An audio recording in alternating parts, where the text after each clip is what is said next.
Imagine being married before you even understand what marriage means. Imagine becoming pregnant while you're still a child yourself. And imagine being forced through pregnancy after pregnancy until your body finally gives out, at just 21 years old. It sounds impossible, like something from a dystopian novel. But this was the reality of one of history's most tragic young women. A girl born into unimaginable wealth and power. A girl whose life looked perfect from the outside. A girl who became a queen. Yet despite all the riches surrounding her, she never truly controlled her own future. Because from the moment she was born, her body belonged to everyone except herself. And by the time she died, she had endured 7 pregnancies in barely a decade. This is the heartbreaking story of Margaret Beaufort.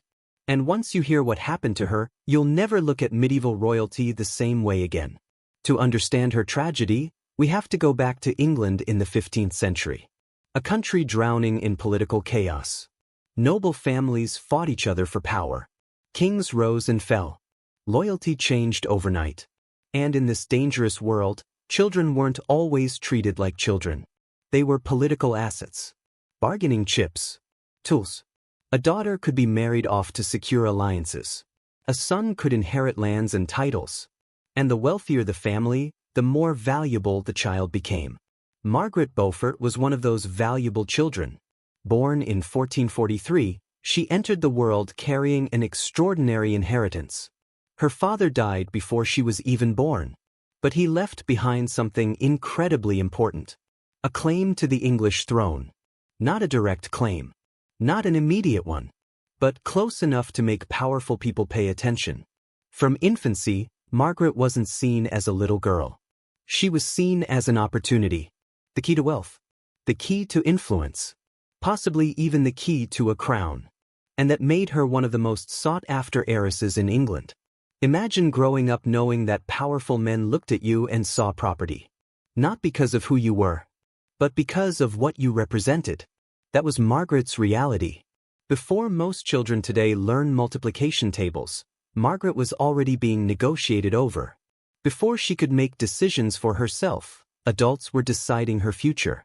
At the age of 1, she was placed under the guardianship of a powerful nobleman. At the age of 7, she was married. 7. Pause for a second and let that sink in.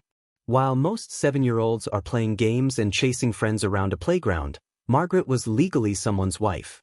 Now, medieval marriages involving children weren't always immediately consummated. Many were arranged years before adulthood. But that doesn't make the situation less disturbing. Because the purpose remained the same. Control. Ownership. Politics. Margaret's first marriage was eventually annulled. But her value only increased. As she grew older, the struggle for control over her future intensified. Then came the decision that would alter the course of her entire life. At 12 years old, Margaret was married again.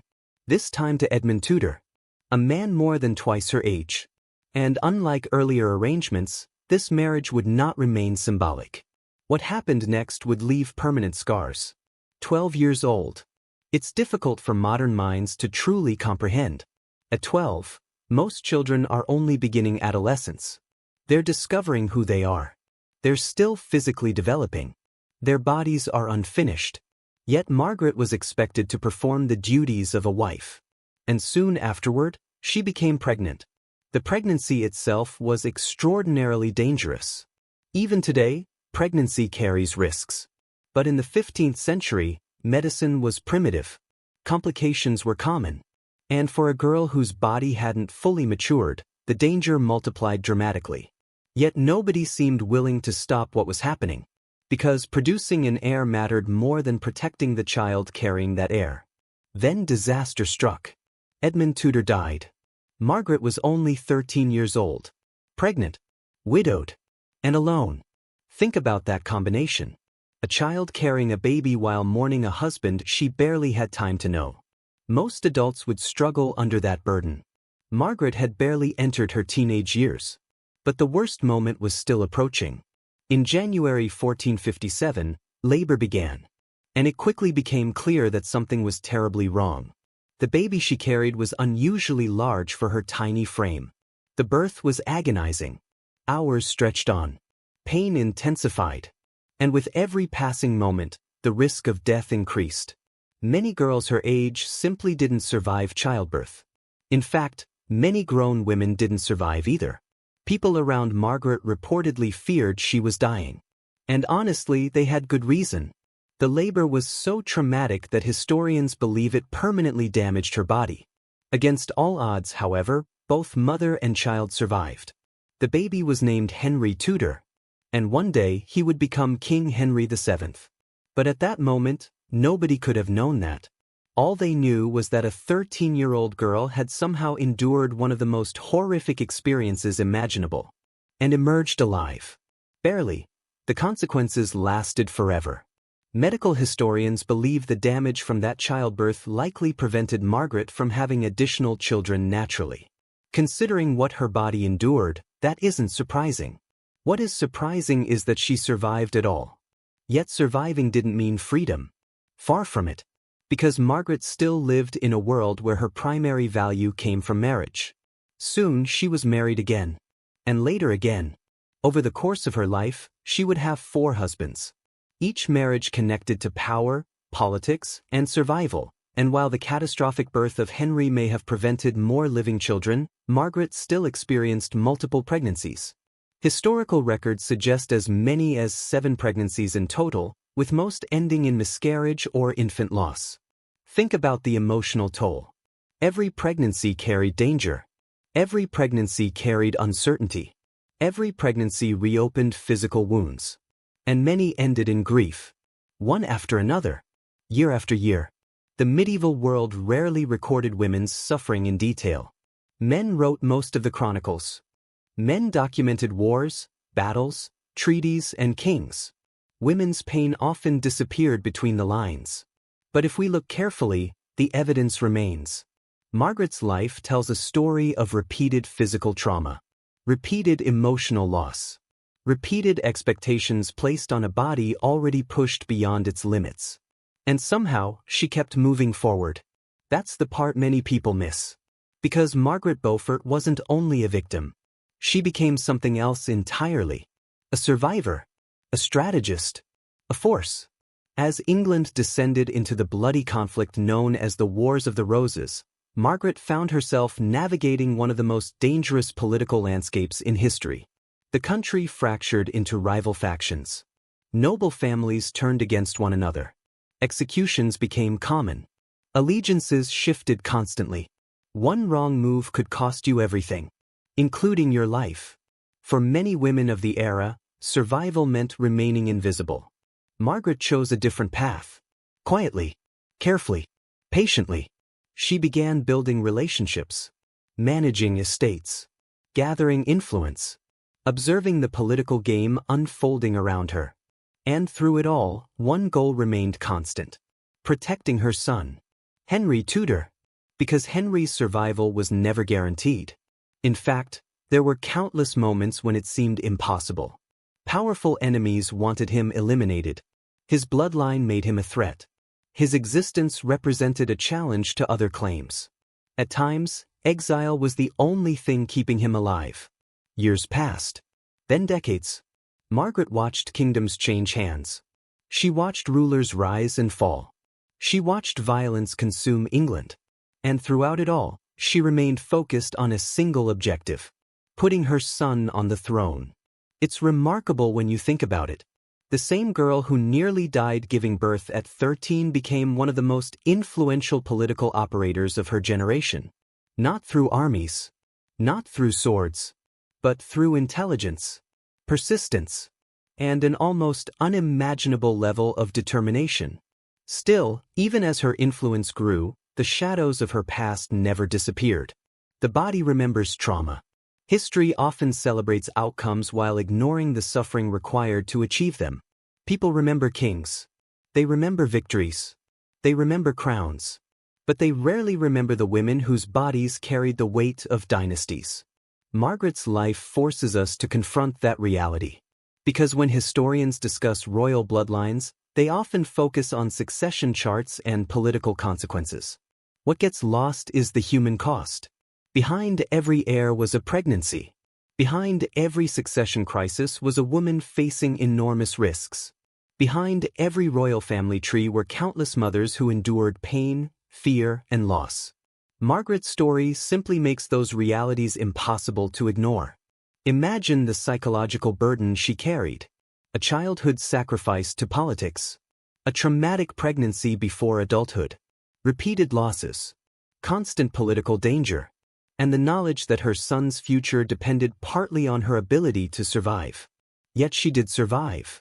Long enough to witness something extraordinary. In 1485, after years of uncertainty, Henry Tudor defeated King Richard III at the Battle of Bosworth Field. The victory changed English history forever. Henry became King Henry VII. The Tudor dynasty began. And Margaret finally saw the impossible become reality. Her son sat on the throne of England. For many people, that would have been the triumphant ending. The moment where every sacrifice suddenly made sense. But real life is rarely that simple. Success doesn't erase suffering. Power doesn't undo trauma. A crown cannot give someone back the childhood they lost. Margaret had achieved what few people in history ever have. She helped shape the destiny of a nation. Yet the scars remained. The years of hardship remained. The memories remained. Perhaps that's why her story feels so powerful today. Because beneath the politics lies something deeply human. A young girl trapped by circumstances she didn't choose. A child expected to carry responsibilities no child should bear. A woman repeatedly forced to endure experiences that pushed her beyond her limits. And somehow, despite everything, she refused to break. When we picture medieval queens and noblewomen, it's easy to imagine luxury. Beautiful castles. Expensive clothing. Lavish feasts. And yes, those things existed. But they tell only part of the story. Privilege often came with expectations. And for women, those expectations could be brutal. Their value was frequently measured through marriage and childbirth. Their personal desires mattered less than political calculations. Their bodies became instruments of dynastic ambition. Margaret Beaufort represents one of the clearest examples of that reality. A child born into privilege. A child transformed into a political asset. A child whose body paid an unimaginable price. And yet her story doesn't end in helplessness. That's what makes it so compelling. She endured horrors that would have destroyed many people. Then she adapted, learned, strategized, and ultimately influenced the future of an entire kingdom. Even today, centuries later, historians continue debating her decisions, her ambitions, and her political role. But one thing remains undeniable. Her life reveals the hidden cost behind royal power. A cost often paid by young women whose voices rarely survived in historical records. And perhaps that's the most haunting part. For every Margaret Beaufort whose story we can piece together, there were countless others whose names have vanished entirely. Girls married too young. Girls pushed into motherhood before their bodies were ready. Girls whose suffering was never recorded. History remembers kings because kings left monuments. But sometimes the most important stories belong to those who never had the chance to tell them. Margaret Beaufort's story survived. And when we look closely, it challenges many assumptions about the past. It reminds us that wealth does not guarantee safety. Power does not guarantee freedom. And status does not protect people from exploitation. In some cases, it can make them even more vulnerable. Because the more valuable Margaret became politically, the less control she had over her own life. At least in the beginning. Yet by the end she had transformed that reality. The child who was treated as property became a woman capable of influencing kings. The girl whose future was decided by others eventually helped decide the future of England itself. It's an extraordinary transformation. But it's also a tragic one. Because it should never have required such suffering in the first place. And maybe that's why her story continues to resonate. Not because she became powerful. Not because she gave birth to a king. Not because she helped launch a dynasty. But because behind all those achievements was a human being. A frightened child. A grieving mother. A determined survivor. A woman who endured more by the age of 21 than most people experience in an entire lifetime. The next time you see a royal portrait hanging in a museum, or read about kings and queens changing the course of history, remember Margaret Beaufort. Remember the 13-year-old girl fighting for her life in childbirth. Remember the pregnancies. Remember the losses. Remember the sacrifices hidden beneath the glittering surface of royalty. Because history often celebrates the crown. But sometimes the real story is the person who suffered to place it there. And in Margaret Beaufort's case, that story is as heartbreaking as it is unforgettable.